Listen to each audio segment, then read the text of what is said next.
હું કિન્નરી સંદેશ ન્યૂઝના અહેવાલ બાદ વડોદરા તંત્ર હવે એક્શનમાં આવ્યું છે। હનીફ કચ્છીને કચેરી ખાતે બોલાવવામાં આવ્યા। હનીફ કચ્છીના દસ્તાવેજોની ચકાસણી હાથ ધરવામાં આવી છે। જીવતા જીવ કપડાના વેપારીને મૃત જાહેર કરી દીધા હતા। સરકારી ચોપડે હનીફ કચ્છીને સિસ્ટમમાં મૃત બતાવ્યા। રેશન કાર્ડ ખોવાઈ જતા વેપારી કચેરીએ ગયા હતા। દીકરો ડોક્યુમેન્ટ લઈ ગયો તો કહ્યું તમારા પિતા મરી ગયા। વડોદરામાં વેપારીને સરકારી સિસ્ટમનો કડવો અનુભવ થયો। કપડાના વેપારી હનીફ કચ્છીનું નિવેદન સામે આવી રહ્યું છે। હવે જીવતો છું તે પુરવાર કરવું પડશે તેવું હનીફ કચ્છીનું કહેવું છે। કર્મચારીઓએ કહ્યું હવે 20 દિવસ લાગશે।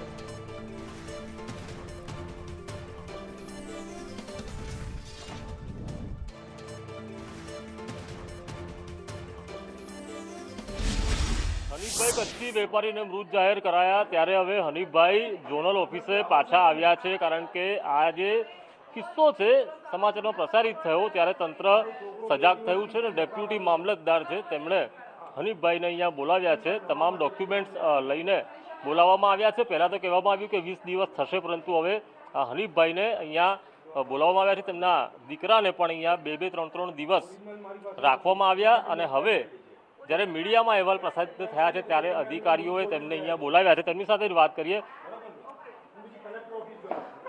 મને પેલા બેને કીધું કે તમે છે ને અહીંયા ફોર્મ ભર્યું ને તો તમારું નામ કાઢ્યું કેવી રીતે મને સમજ ના પડે।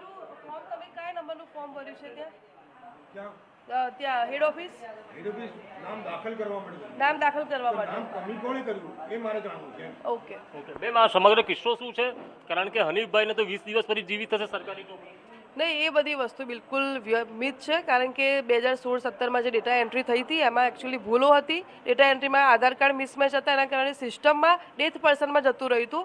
એમને જેને પણ મિસગાઈડ કર્યા છે કદાચ સ્ટાફની પણ ભૂલ હોઈ શકે, એના માટે હું પોતે માફી માગું છું। કારણ કે એ જનસેવામાં પણ મળ્યા હતા, ત્યાંથી કોઈ એમને લખીને આપી દીધું છે, બરાબર છે। મારા સ્ટાફને એમાં કોઈ રાઇટિંગ છે નહીં। ત્યાં જઈને મળ્યા, ત્યાંથી કોણે એમને 20 દિવસનું કીધું એકચ્યુઅલી મને ખ્યાલ નથી, પણ કામ છે એમનું અડધો 1 કલાકનું કામ, અત્યારે એમનું સોલ્યુશન આવી જશે। એ દિવસે તો 20 દિવસ કહેવામાં 20 દિવસ અહીંથી નથી કહેવામાં આવે। હું આ પિક્ચરમાં હું છું ને, મને આ મેટર આજે ખબર પડે છે। હું મારા વડસાસુ ઓફ થઈ ગયા તો 15-20 દિવસ લીવ પર હતી, એટલે મને આખો મામલો ખબર જ નથી। હનીફભાઈ 20 દિવસ કહેવામાં આવ્યા હતા। મારા કાર્ડ પર લખીને આપ્યું છે કે આ મૃત વ્યક્તિ છે, એટલે પછી નામ દાખલ કરવા માટે મને ત્યાં મોકલ્યા। ત્યાં મને પાછું ફોર્મ ભરાવડાયું, ફોર્મ ભર્યું, મને કીધું કે તમે 20 તારીખે જજો। થઈ જશે આજે, હમણાં જ થઈ જશે। એકચ્યુઅલી એક તમે ડેથ પર્સન કહો કે મૃત વ્યક્તિ કહો, બરાબર, વસ્તુ વિશે વસ્તુ એક જ છે। એક મિનિટ, વસ્તુ એક જ છે। આમાં જે સિસ્ટમમાં અમારે દેખાય છે ડેથ પર્સનનું સોફ્ટવેર એમને બતાવો ને, આપણે શું દેખાય છે? આધાર કાર્ડ આપો, તમારું આધાર કાર્ડ આપો અમને। આનું શું સોલ્યુશન છે? આવા કેટલા કિસ્સા હશે? આવા કિસ્સા રેર હોય છે, મહિનામાં 1-2 કેસ આવા હોય છે કે જે તે સમયે ખોટી ડેટા એન્ટ્રી થયેલી હોય, એના હિસાબે પબ્લિકને આવી રીતે હેરાન થવું પડતું હોય છે। અધિકારીને નથી મેમ, અરજદાર અધિકારીને નથી મળી શકતો, આ તો મીડિયામાં આવ્યું એટલે તમે બોલાવો। ખોટી વસ્તુ છે। હમણાં જ મને 3 અરજદારો મળીને ગયા છે, એમને અહીંથી મને કહ્યું હોત કે બેન મારે તમને મળવું છે તો હું ભાઈ એના માટે તો બેઠા છીએ અમે। તમે હતા જ નહીં? હા, હું હતી જ નહીં। મેં કહ્યું કે મારે 15-20 દિવસથી હું લીવ પર હતી, મારું નેટિવ પ્લેસ સાબરકાંઠા છે, મારા વડસાસુ ઓફ થઈ ગયા હતા। ફાલ્ગુની ચંદ્રરાવ। ફાલ્ગુની બેન છે, ડેપ્યુટી મામલતદાર છે। તેમનું કહેવું છે કે તેઓ રજા પર હતા, આ દરમિયાન કોઈ સ્ટાફે જો ગેરવર્તન કર્યું હશે તેઓ માફી માંગી રહ્યા છે અને અડધો 1 કલાકમાં જ આ સમસ્યાનો અંત આવી જશે। પરંતુ આ સમસ્યા જ કેમ ઉદ્ભવે તે વાત પણ વેપારીની વ્યાજબી છે। કેમેરા પર્સન નિકેશ વડન સાથે કુણાલ શર્મા, સંદેશ ન્યૂઝ, વડોદરા।